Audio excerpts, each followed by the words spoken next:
കുറച്ച് നിമിഷങ്ങൾക്കകം അവർ അലക്സ് പറഞ്ഞ വീട്ടിലേക്ക് എത്തിയിരുന്നു. അവരെ കണ്ടതും ഒരാൾ അവരുടെ കാറിനടുത്തേക്ക് ഓടി വന്നു. ആ മനോജേട്ടാ, എല്ലാം സെറ്റല്ലേ? അലക്സ് അയാളെ നോക്കി സംശയത്തോടെ ചോദിച്ചു. അതെ കുഞ്ഞെ, കുഞ്ഞു പറഞ്ഞ സാധനങ്ങളൊക്കെ ഞാൻ വാങ്ങി വെച്ചിട്ടുണ്ട്. മാത്രമല്ല എല്ലായിടത്തും ഒന്ന് അടിച്ചുവാരി വൃത്തിയാക്കി തൂത്തുവാരി ഇട്ടിട്ടുണ്ട്. ഇനി എന്തേലും ആവശ്യമുണ്ടെങ്കിൽ പറഞ്ഞാൽ മതി. അയാൾ ചിരിച്ചുകൊണ്ട് പറഞ്ഞു.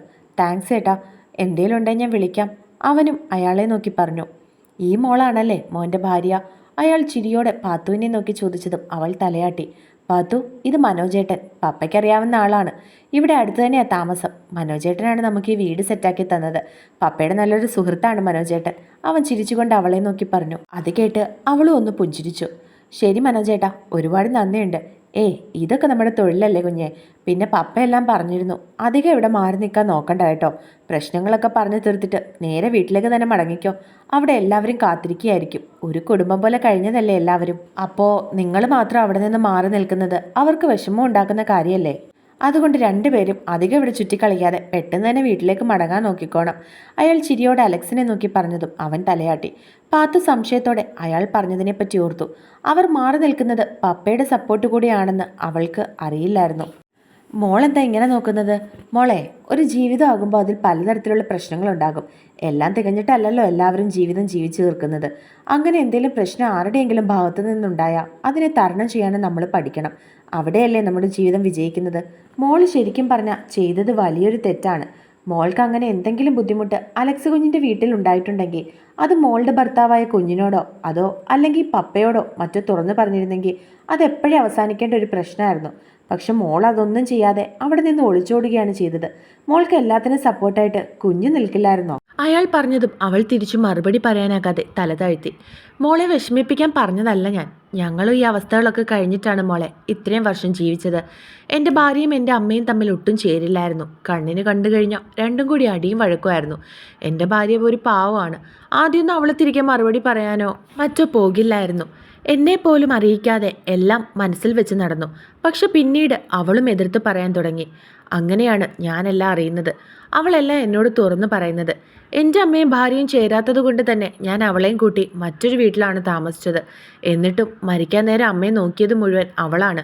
അവസാന നിമിഷങ്ങളിൽ അവളുണ്ടാക്കിയ ഭക്ഷണവും അവൾ കൊടുത്ത വെള്ളവും കുടിച്ചിട്ടാണ് എൻ്റെ അമ്മ മരണത്തിന് കീഴടങ്ങിയത്.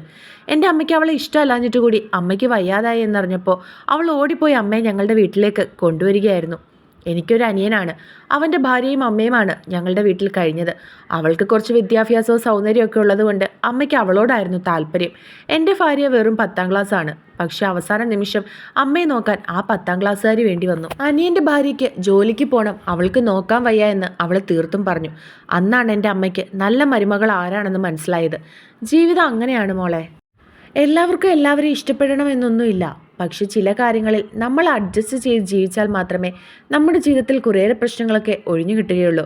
എല്ലാം അങ്ങ് അഡ്ജസ്റ്റ് ചെയ്യണമെന്നല്ല ചേട്ടൻ പറയുന്നത്. എങ്കിൽ പോലും നമുക്ക് അഡ്ജസ്റ്റ് ചെയ്യാവുന്നതും ഓപ്പണായിട്ട് തുറന്നു പറയാവുന്നതായിട്ടുള്ള കുറേ കാര്യങ്ങളുണ്ട്. അതൊക്കെ ഒന്ന് അറിഞ്ഞു പെരുമാറിയാൽ എല്ലാവർക്കും സന്തോഷത്തോടെ ജീവിക്കാൻ പറ്റാവുന്നതേ ഉള്ളൂ. അയാൾ പറഞ്ഞതും അവളുടെ കണ്ണുകൾ നിറഞ്ഞു. മോള് കരയാൻ വേണ്ടി പറഞ്ഞതല്ല കേട്ടോ, ഒരേട്ടൻ്റെ സ്ഥാനത്ത് നിന്ന് പറഞ്ഞതാണ് ഞാൻ.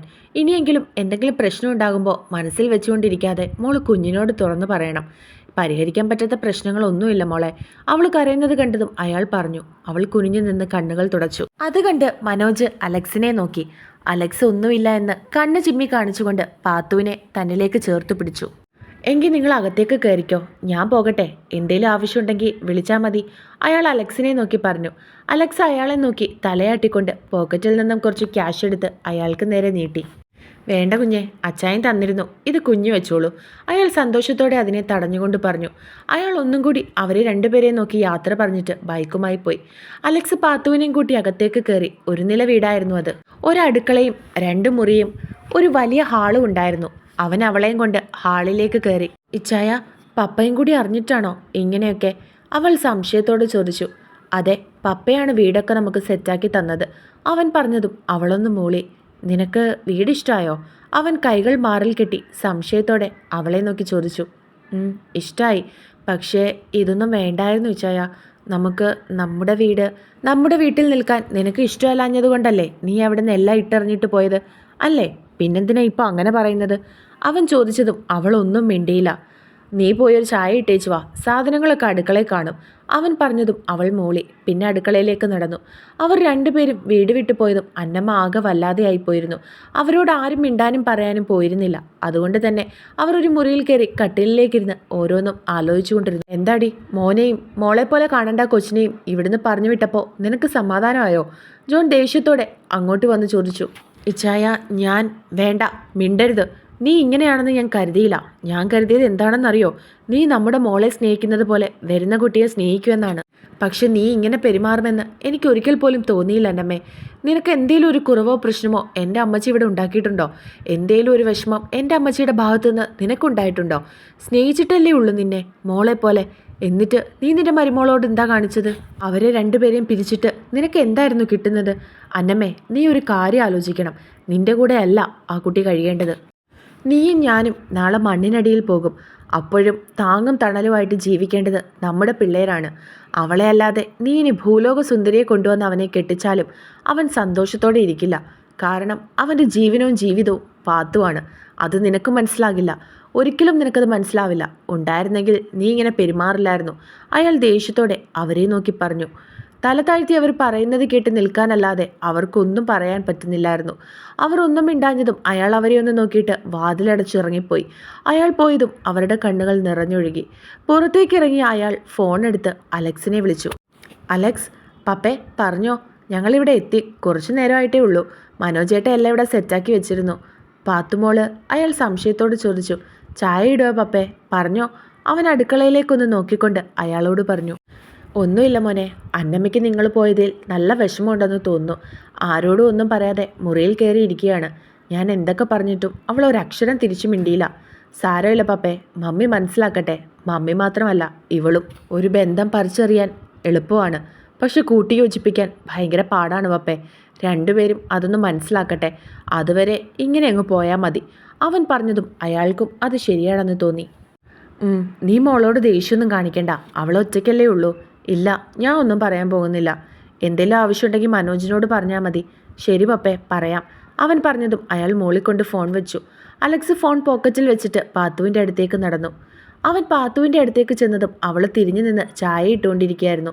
അവൻ അവളുടെ അടുത്തേക്ക് ചെന്ന് അവളുടെ വയറ്റിലൂടെ കൈയിട്ട് അവളുടെ തോളിൽ താടി ഊന്നി നിന്നു. അവൻ അങ്ങനെ ചെയ്തതും അവൾ തിരിഞ്ഞ് അവൻ്റെ മുഖത്തേക്ക് നോക്കി. പിന്നെ അവനെ നോക്കി ഒരു വരണ്ട പുഞ്ചിരി നൽകി. അവളുടെ കണ്ണുകൾ എന്തിനോ നിറഞ്ഞിരുന്നു. അതും മനസ്സിലാക്കി അവൻ അവളെ ബലമായി തിരിച്ചു നിർത്തി. അവൾ അവനെ നോക്കാതെ തലകുനിച്ചു. അവൻ അവളുടെ താടിത്തുമ്പിൽ പിടിച്ച് അവളുടെ മുഖം അവന് നേരെ ഉയർത്തി. എന്തിനാ കരയുന്നത്? അവൻ സംശയത്തോടെ അവളുടെ മുഖത്തേക്ക് നോക്കി ചോദിച്ചു. അവൻ വഴക്കു പറയുമെന്ന് കരുതി അവൾ ഒന്നുമില്ല എന്ന് അവനെ നോക്കി ചുമലനക്കി. അതല്ല, എന്തോ ഉണ്ട്. പറയ്, എന്താ നിന്റെ പ്രശ്നം? എന്തിനാ നീ കരയുന്നത്? അവൻ സംശയത്തോടെ അവളെ നോക്കി ചോദിച്ചു. എല്ലാവരെയും മിസ് ചെയ്യുക. എനിക്ക് അവരെയൊക്കെ കാണാൻ തോന്നുക. കുഞ്ഞുങ്ങളെയും സായയും ഐശുവിനെയൊക്കെ, പിന്നെ ചാച്ചന്മാരെയും. ഇവിടെ നമ്മൾ രണ്ടും ഒറ്റയ്ക്ക്. എനിക്ക് വിഷമം വരുക. അവൾ കണ്ണുകൾ നിറച്ചുകൊണ്ട് അവനോട് പറഞ്ഞു. 2 വർഷം എന്നെ പിരിഞ്ഞിരുന്നപ്പോൾ നിനക്ക് വിഷമമൊന്നും ഉണ്ടായിരുന്നില്ലേ? അതോ എന്നെ പിരിഞ്ഞിരിക്കുന്ന നിനക്ക് വിഷമമുള്ള കാര്യമേ അല്ലേ? അവൻ സംശയത്തോട് ചോദിച്ചതും അവൾ നിറഞ്ഞ കണ്ണുകളോടെ അവനെ നോക്കി. നിനക്ക് കുറച്ചു നേരത്തേക്ക് അവിടെ നിന്ന് മാറി നിന്നപ്പോൾ ഇത്രയും വിഷമം. പക്ഷെ 2 വർഷം എന്നിൽ നിന്നകന്ന് മറ്റൊരു സ്ഥലത്ത് മാറി താമസിച്ചുകൊണ്ടിരുന്നപ്പോൾ നിനക്ക് ഈ വിഷമമൊന്നും ഉണ്ടായിരുന്നില്ല അല്ലേ പാത്തു? അപ്പോൾ അതിൻ്റെ അർത്ഥം എന്താ? ഞാൻ നിനക്ക് ആരും അല്ലായിരുന്നു എന്നല്ലേ? നിനക്ക് എന്നേക്കാൾ വലുത് ഇവരൊക്കെയായിരുന്നു അല്ലേ? അതുകൊണ്ടല്ലേ എന്നെ വിളിക്കാത്തടത്ത് പോലും നീ അവരെയൊക്കെ വിളിക്കുന്നത്? അവൻ പറഞ്ഞതും അവൾ അങ്ങനെയല്ല എന്ന് തലയനക്കി. അവൻ ഒന്നും മിണ്ടാതെ തിരിഞ്ഞു പോകാൻ നിന്നതും അവൾ അവൻ്റെ കയ്യിൽ പിടിച്ചു. അവൻ എന്താണെന്നുള്ള അർത്ഥത്തിൽ അവളെ സംശയത്തോടെ നോക്കി. ഇച്ചായ, അങ്ങനെയല്ല. എനിക്ക് ഇച്ചായനെ പിരിഞ്ഞിരുന്നതിൽ വിഷമമൊന്നും ഇല്ല എന്നാണോ ഇച്ചായൻ പറയുന്നത്? അങ്ങനെയാണോ ഇച്ചായൻ്റെ പാത്തുവിനെ പറ്റി വിചാരിച്ചു വെച്ചിരിക്കുന്നത്? ഞാൻ അതുകൊണ്ടല്ല. അന്ന് അങ്ങനെ ഉണ്ടായപ്പോൾ പോയത് ഞാൻ മാത്രമല്ലേ ഇച്ചായ. പക്ഷേ ഇപ്പോൾ അങ്ങനെയാണോ? ഇത് നമ്മൾ രണ്ടും അവിടുന്ന് ഇറങ്ങി വന്നത് അവർക്കെല്ലാവർക്കും എന്തുമാത്രം വിഷമം ഉണ്ടായിക്കാണും. മമ്മിക്ക് എന്ത് വിഷമം ഉണ്ടായിക്കാണും? മമ്മി വിചാരിക്കില്ലേ ഞാൻ മമ്മിയിൽ നിന്നും ഇച്ചായനെ അകറ്റിയതാണെന്ന്? കാണുന്ന എല്ലാവർക്കും അങ്ങനെയല്ലേ ഇച്ചായ തോന്നുള്ളൂ. ഞാൻ ഇച്ചായനെയും കൊണ്ട് അവരിൽ നിന്നൊക്കെ മാറി താമസിക്കുകയാണെന്ന്. അവൾ കണ്ണുകൾ നിറച്ച് അവനെ നോക്കിക്കൊണ്ട് മറുപടി പറഞ്ഞു. പാത്തു, നിന്റെ ഈ അതിരു കവിഞ്ഞുള്ള ആലോചനകളാണ് ഈ പ്രശ്നങ്ങൾക്കെല്ലാം കാരണം. നീ മറ്റുള്ളവർക്ക് വേണ്ടി ജീവിക്കാതെ ആദ്യം നിനക്ക് വേണ്ടി ജീവിക്കാൻ ശ്രമിക്കു പാത്തു. എല്ലാവരെയും എല്ലാം ബോധിപ്പിച്ചും സന്തോഷിപ്പിച്ചും ഒന്നും ജീവിക്കാൻ പറ്റില്ല. നീ ആദ്യം അത് മനസ്സിലാക്കാൻ ശ്രമിക്ക്. മറ്റുള്ളവർക്ക് വേണ്ടി ഒഴിഞ്ഞു വെച്ചുള്ള ഒരു ജീവിതം, അതാണ് നീ ആഗ്രഹിച്ചതെങ്കിൽ മദർ തെരേസയുടെ പിൻഗാമിയായിട്ട് പോയാൽ പോരായിരുന്നോ നിനക്ക്? ഈ ഒരു ജീവിതം വേണ്ടായിരുന്നല്ലോ. അവൻ ദേഷ്യത്തോടെ പറഞ്ഞതും അവൾ തിരിച്ചു മറുപടി പറയാനാകാതെ തല താഴ്ത്തി. അവൻ ദേഷ്യത്തോടെ അവളെ ഒന്ന് നോക്കിയിട്ട് അടുക്കളയിൽ നിന്നും പുറത്തേക്ക് പോയി. അവൾ തിളച്ചു വന്ന ചായ കപ്പിലാക്കിയിട്ട് അതുമായിട്ട് അവൻ്റെ അടുത്തേക്ക് നടന്നു. അവൾ ചെന്നപ്പോൾ അവൾ സിറ്റൗട്ടിൽ കസേരയിൽ ഇരിക്കുകയായിരുന്നു. മുഖത്ത് ദേഷ്യമാണ്. അത് കണ്ടതും അവൾക്ക് അവൻ്റെ അടുത്തേക്ക് പോകാൻ ചെറിയൊരു പേടി തോന്നി. എങ്കിലും രണ്ടും കൽപ്പിച്ച് അവൾ അവൻ്റെ അടുത്തേക്ക് ചായയുമായിട്ട് നടന്നു. ഇച്ചായ, ചായ. അവൾ ചായക്കപ്പ് അവൻ്റെ അടുത്തേക്ക് നീട്ടിക്കൊണ്ട് പറഞ്ഞു. അവിടെ വെച്ചേക്ക്, ഞാനെടുത്ത് കുടിച്ചോളാം. അവൻ അവളെ നോക്കാതെ കുറച്ച് ദേഷ്യത്തോടെ പറഞ്ഞതും അവൾക്ക് വിഷമമായി. അവൾ ഒന്നും മിണ്ടാതെ ചായക്കപ്പ് തിട്ടയിൽ വെച്ചിട്ട് തിരിഞ്ഞു നടക്കാൻ തുടങ്ങിയതും അവൻ അവളുടെ കയ്യിൽ പിടിച്ചു വലിച്ചു.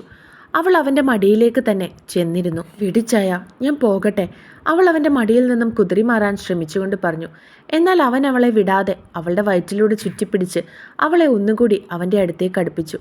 വേണ്ട ചായ, വിട്ടേക്ക്, വിട്. അവൻ പിടിച്ചിരിക്കുന്ന കൈകളിൽ പിടിച്ചുകൊണ്ട് വിടാൻ ശ്രമിച്ചു പറഞ്ഞു. നിന്നെ വിടണോ വേണ്ടായോ എന്ന് ഞാൻ തീരുമാനിക്കും. കൂടുതൽ കടുംപിടുത്തമൊന്നും കാണിക്കണ്ട. അവൻ ദേഷ്യത്തോടെ പറഞ്ഞതും അവൾ നിറഞ്ഞ കണ്ണുകളോടെ അവൻ്റെ മുഖത്തേക്ക് നോക്കി. ആ ചായ ഇങ്ങെടുക്ക്. തിട്ടയിൽ വെച്ചിരിക്കുന്ന ചായക്കപ്പിലേക്ക് പുരികം പൊക്കി കാണിച്ചുകൊണ്ട് അവൻ പറഞ്ഞതും അവൾ കൈയെത്തി ആ ചായക്കപ്പെടുത്ത് അവൻ്റെ കൈകളിലേക്ക് വെച്ചു കൊടുത്തു. അവനത് അവൻ്റെ ചുണ്ടിനോട് അടുപ്പിച്ചു.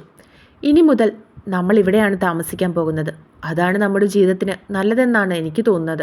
അല്ലെങ്കിൽ ചിലർക്കൊക്കെ ഇനിയും ഒളിച്ചോടാൻ തോന്നിയാലോ? അവൻ അവളെ ഒന്ന് പാളി നോക്കിക്കൊണ്ട് പറഞ്ഞതും അവൾ ഒന്നും പറയാതെ മുഖം കുനിച്ചു. ഞാൻ ഇന്ന് വരെ നിന്നെ ഒന്നും പറഞ്ഞ് വേദനിപ്പിച്ചിട്ടില്ല എന്നാണ് എൻ്റെ വിശ്വാസം. ആദ്യമായിട്ടും അവസാനമായിട്ടും നിന്റെ മുഖത്ത് ഞാൻ കൈവച്ചതുപോലും നിന്നെ ആദ്യമായിട്ട് കണ്ട ദിവസമാണ്. അതിനുശേഷം ഞാൻ നിന്നെ ഒന്നും പറഞ്ഞോ പ്രവർത്തിച്ചോ വേദനിപ്പിച്ചിട്ടില്ല. ഉണ്ടോ? അവൻ ചോദിച്ചതും അവൾ ഇല്ലെന്ന് തലയണക്കി. നിനക്ക് എന്തും തുറന്നു പറയാനുള്ള സ്വാതന്ത്ര്യവും അവകാശവും ഞാൻ നിനക്ക് തന്നിട്ടുണ്ട്. അല്ലാതെ ചുമ്മാ ചാടിക്കയറാനോ ദേഷ്യപ്പെടാനോ ഞാൻ ഇന്ന് വരെ വന്നിട്ടില്ല. നീ പറയുന്ന ഓരോ കാര്യങ്ങളും ഞാൻ കേൾക്കാൻ ശ്രമിക്കാറുണ്ട്, നിന്നെ മനസ്സിലാക്കാറുണ്ട്, ഇല്ലേ? അവൻ ചോദിച്ചതും അവൾ ഉണ്ടെന്ന് തലയാട്ടി. ഒന്ന് തുറന്നു പറഞ്ഞാൽ തീരാവുന്ന പ്രശ്നത്തെ ഇത്രയും വലിയൊരു പ്രശ്നമാക്കി മാറ്റിയത് നീയാണ്. പ്രശ്നങ്ങളിൽ നിന്ന് ഒളിച്ചോടാൻ ശ്രമിച്ചത് നീയാണ്. അന്നൊരു വാക്ക് നീ എന്നോട് പറഞ്ഞിരുന്നെങ്കിൽ ഞാൻ അതിന് വേണ്ടുന്നത് ചെയ്തേനെ. നമ്മുടെ ജീവിതത്തിൽ സന്തോഷിക്കേണ്ട 2 നല്ല വർഷത്തെ ഇല്ലാതെയാക്കി സ്വയം നീ ഒളിച്ചോടി.